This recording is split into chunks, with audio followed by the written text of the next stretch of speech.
Ang sakit ng singaw ko.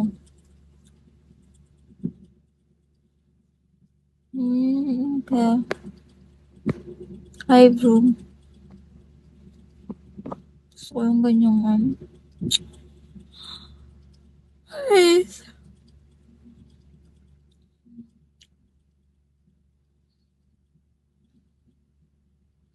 Hi, D-Heart. Dream, libre mo ako, Dream. Um, libre mo ko, Coco.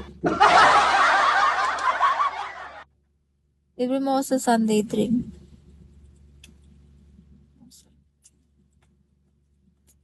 Sige na. Magpapalibre ako, pero di pa ako sure kung sisipot ako.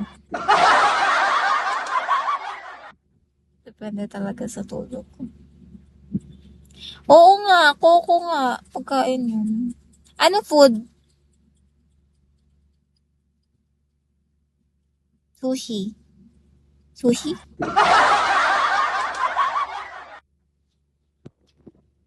Samyup. Okay lang yun. Korean din yun. Japanese pala yung sushi. Samyup? Kaya ang laki ng tiyan eh. Sige. Pwede mga 3. Doon sa may umiikot na plato. Parang tren. Hi, Dre. Hala, ano yun? Wait. It's not Samyup. Sa Genki? Sa Genki Sushi? Umiikot yun eh. Di naman Samyup. Japanese yun. Oo, nabuhay ako, Dre. Parang tren. I think yun. Ayun lang to, Dre. Mamaya wala na ako. Next year ulit, guys. Ay, talaga. Hindi ko pa na-try. Alam ko, samyup yung niluluto mo na mismo sa ano eh. Dre, naghahanap akong trabaho. Baka may alam kong trabaho. Nandito ako sa Manila. Guys, meet up po. Cubao. Suntukan. Sige. Sige. Fine. Pupunta ako. What if, ang kapal ba ng mukha ko, Dream, kung pupunta lang ako pagkakain? Yung hindi makikipag-deal sa mga bobong customer, Dre.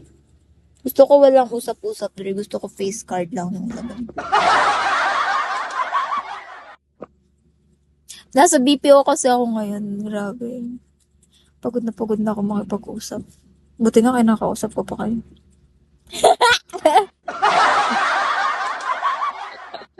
Ay, ganun. Pagod na kasi ako makipag-usap. Okay lang yung dream. Isipin mo na lang imbis na matutulog ako, pupuntahan kita, di ba? Parang give and take.